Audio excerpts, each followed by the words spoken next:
PT PLN, Persero, memaparkan program dan strategi dekarbonisasi sektor ketenagalistrikan dalam negeri pada panggung utama COP28 di Dubai, UEA tanggal 5 November tahun 2023 dengan tema Enable a Just and Managed Transition for Coal, memungkinkan transisi batu bara yang adil dan terkelola.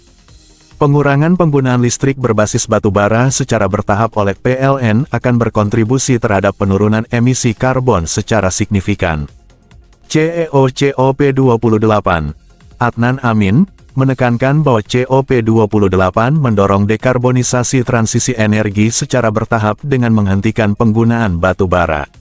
Ia mendesak 60 negara anggota untuk mengambil tanggung jawab dan beralih dari batu bara ke energi ramah lingkungan. Menurut Amin, dunia perlu mempercepat transisi energi secara sistematis, adil, dan merata dengan tetap mempertimbangkan keamanan energi. Ia juga menyoroti bahwa listrik berbasis batu bara saat ini menyumbang sekitar 27% energi global dan emisi industri.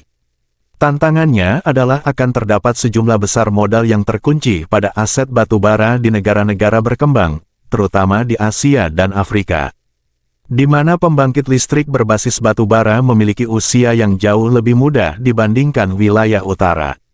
Ia menambahkan bahwa suatu mekanisme, seperti pendanaan iklim yang inovatif, termasuk kredit transisi, diperlukan untuk membantu pemerintah dan perusahaan memensiunkan pembangkit listrik tenaga batu bara secara dini. Stéphane Cruzat, Duta Perubahan Iklim Perancis, mengakui bahwa negara-negara berkembang, seperti Indonesia, telah melakukan banyak upaya untuk mengurangi emisi karbon. Ia mendorong lembaga keuangan internasional dan sektor swasta untuk memperluas investasi di bidang energi ramah lingkungan. Ia sepakat bahwa sektor swasta perlu mengambil langkah proaktif dalam mengatasi transisi energi. Mereka saat ini bekerja sama dengan Bank Dunia dan IMF untuk memetakan instrumen investasi yang menarik bagi pengembangan energi ramah lingkungan.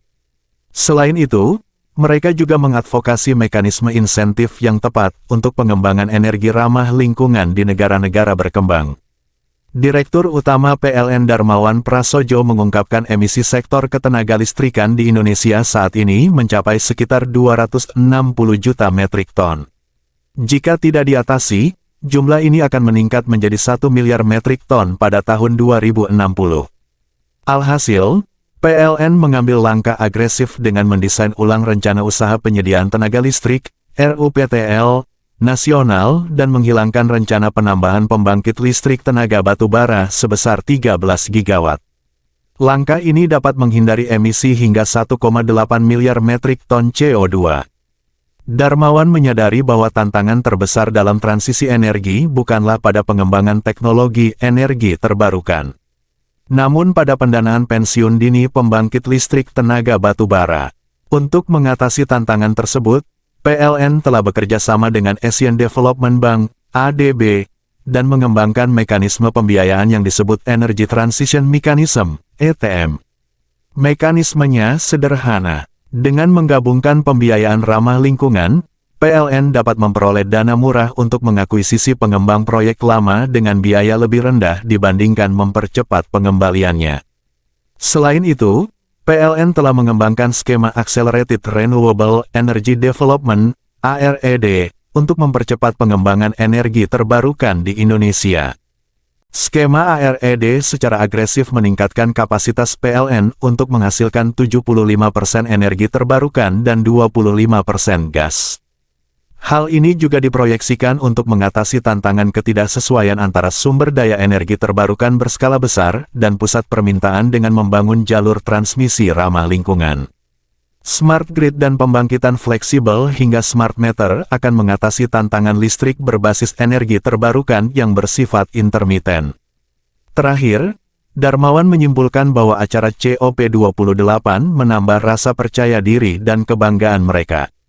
Komunitas global yang tadinya terpecah belah, kini telah bersatu, memberikan keyakinan kuat bagi PLN bahwa mereka akan mampu terus bergerak maju, apapun tantangan yang ada dalam mencapai misinya.